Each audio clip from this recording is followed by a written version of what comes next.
दोस्तों, मृत्यु एक ऐसा सच है जिसे चाहकर भी झुटलाया नहीं जा सकता। जो मनुष्य इस दुनिया में पैदा हुआ है उसका एक समय के बाद मरना तय है और इस धरती से जुड़ा सबसे बड़ा सच यही है। इंसान के मरने के बाद उसको उसके कर्मों के हिसाब से नया जन्म मिलता है।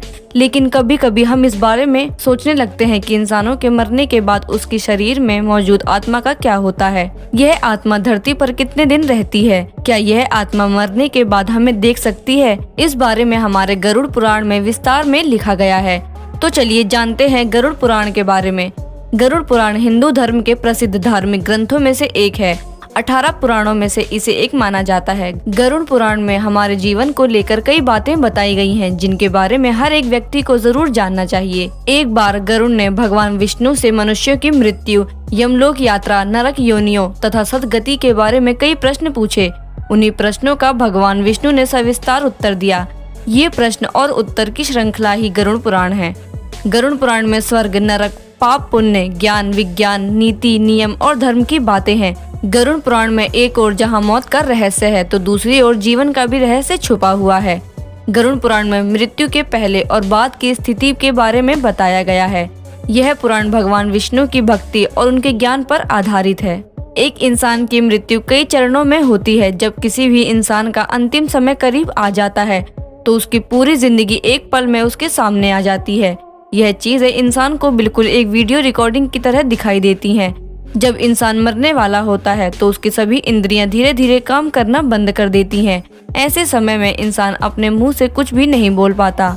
ऐसा कहा जाता है कि मरने वाले इंसान को यमलोक से 2 यमदूत लेने आते हैं जो अपनी जिंदगी का अंतिम समय बिता रहे इंसान को कुछ दिन पहले ही नजर आने लगते हैं। जिन लोगों ने अपने जीवन में अच्छे कर्म किए होते हैं उन्हें अपने प्राण त्यागने में कोई दिक्कत महसूस नहीं होती, लेकिन जिन लोगों ने अपने जीवन में बुरे कर्म किए हैं उन्हें अपने प्राण त्यागने में बहुत तकलीफ होती है। गरुड़ पुराण में बताया गया है कि मृत्यु के बाद आत्मा को यमदूत सिर्फ 24 घंटों के लिए यमलोक लेकर जाते हैं और इन 24 घंटों के दौरान आत्मा को उसके द्वारा किए गए सभी पाप और पुण्य दिखाई देते हैं, जिसके बाद आत्मा को फिर वही छोड़ दिया जाता है जहां उसने अपने प्राण को त्याग दिया था और अगले 13 दिन तक आत्मा वहीं रहती है जब तक उसका अंतिम संस्कार नहीं कर दिया जाता। दोस्तों, हिंदू शास्त्रों के अनुसार जन्म और मृत्यु एक ऐसा चक्र है जो हमेशा चलता रहता है। पुराणों का ज्ञान रखने वाले ज्ञानियों ने बताया है। ग्रंथों में काल और अकाल मृत्यु के बारे में बताया गया है। काल मृत्यु का मतलब है जब शरीर अपनी आयु पूरी कर लेता है और अकाल मृत्यु का मतलब है कि किसी बीमारी, दुर्घटना, हत्या या आत्महत्या से मर जाना। पुराणों की माने तो 84 लाख योनियों में भटकने के बाद हमें मनुष्य के रूप में जन्म मिलता है।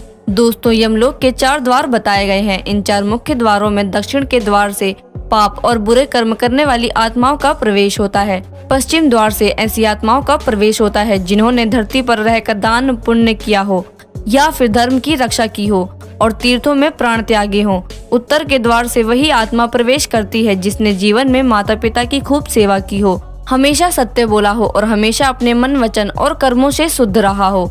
वही पूर्व के द्वार से उस आत्मा का प्रवेश होता है जो योगी या ऋषि है। इसे स्वर्ग का द्वार भी कहा जाता है।